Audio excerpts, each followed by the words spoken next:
मैं रचना चांद करीम city college Jamshedpur के इंटरमीडिएट सेक्शन में हिंदी की शिक्षिका हूँ। आज मैं 12वीं कक्षा के बच्चों के हिंदी विषय की पहली कविता सूरदास के पद को लेकर आई।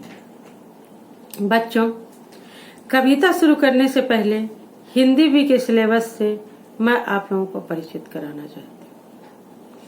हिंदी भी में व्याकरण के अंतर्गत शब्द रूप, संज्ञा, सर्वनाम, विशेषण, समास, उपसर्ग, प्रत्यय, मुहावरे, लोकोक्तियां, कर्ता के ने चिन्ह का प्रयोग तथा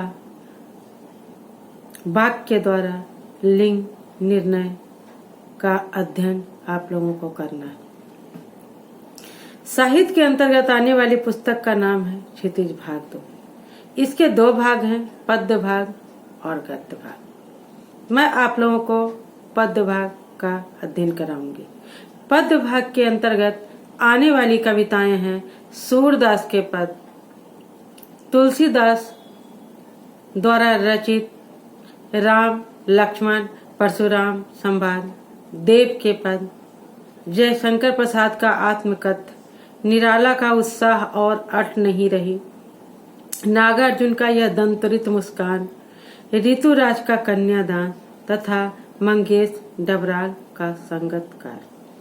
अब हम सूरदास द्वारा रचित पद का अध्ययन करेंगे। सूरदास भक्ति काल के सगुन भक्ति धारा के कृष्ण भक्त कवि। यह कविता उनके द्वारा रचित सूर सागर के भ्रमर गीत से लिया गया है। भ्रमर गीत अर्थात भंवरों वाला गीत। इसका नाम भ्रमर गीत क्यों रखा गया, इसके पीछे एक कथा है।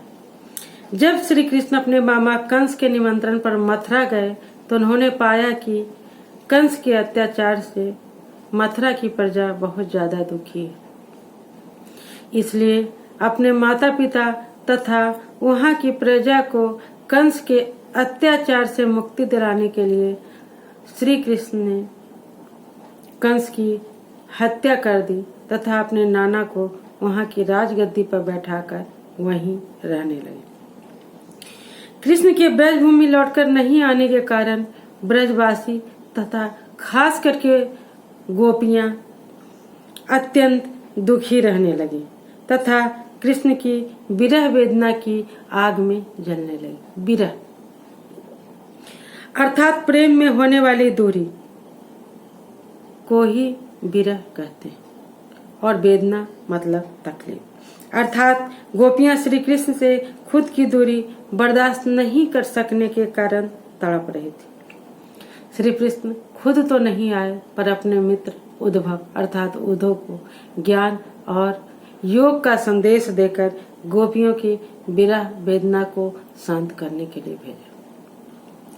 परंतु गोपियां ज्ञान मार्ग की अपेक्षा प्रेम मार्ग को ज्यादा पसंद करती थी।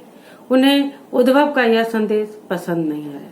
तभी कहीं से एक भंवरा उड़ता हुआ आया और उनके बीच गुनगुन गुनगुन करने लगा। गोपियों को तो मानो एक मौका मिल गया। उसने भंवरों को लक्ष्य करके उद्धव को उलाहना देना शुरू किया। इस पाठ में भ्रमर गीत की 4 पद को शामिल किया गया। उसमें से पहला पद है ऊधो तुम हो अति बड़भागे, अर्थात हे उद्धव तुम बड़े भाग्य वाले। ऊधो तुम हो अति बड़भागी। ऊधो अर्थात उद्धव तुम बहुत ही बड़े भाग्य वाले हो।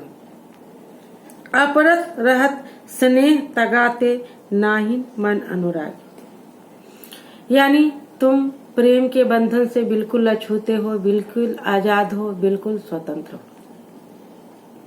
नाहिन मन अनुरागी, और ना ही तुम्हारा मन किसी के प्रति प्रेम से अनुरक्त हुआ है, किसी के प्रेम में बंधा है।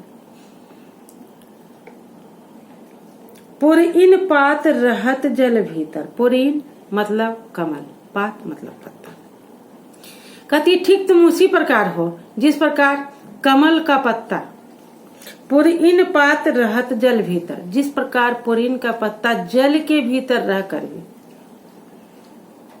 तारस देह न दागे, उस पर रस की, पानी की, जल की एक बूंद भी नहीं पड़ती, ठीक उसी प्रकार तुम कृष्ण के समीप रहकर भी उनके प्रेम से बिल्कुल अछूते हो।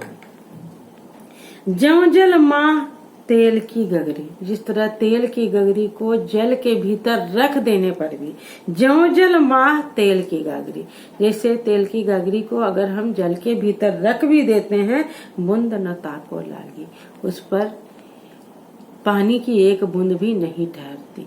उसी प्रकार तुम कृष्ण के समीप रहकर भी कृष्ण के प्रेम से बिल्कुल अछूते हो, कृष्ण के प्रेम की एक बूंद भी तुम्हारे ऊपर नहीं पड़ी। प्रीति नदी में पाओ न बैरियो, तुमने प्रीत रूपी नदी में कभी डुबकी नहीं लगाई। दृष्टि न रूप परागी, और ना ही तुम्हें किसी के रूप ने, किसी के लावण्य ने, किसी के आकर्षण ने तुम्हें आकर्षित किया। यानी ना तो तुम्हें प्रेम से कोई लेना देना है, ना उसने तुम्हें बांधा है कहीं से, इसलिए श्री कृष्ण के समीप रहकर भी तुम प्रेम से बिल्कुल अछूते हो। इसलिए प्रेम क्या होता है इसका मूल्य तुम नहीं जानते। सूरदास अबला हम भोरी, सूरदास कहते हैं कि गोपिया कहती हम अबला है, हमारी कोई सहायता करने वाला नहीं है, हम अति भोरी हैं, अत्यंत भोरी हैं, क्योंकि हम जानते हैं कि कृष्ण के प्रेम से हमारे प्राण छूट जाएंगे, हम प्राणों का त्याग करना पड़ेगा, तो भी हम कृष्ण के प्रेम से दूर नहीं रह सकते। किस तरह?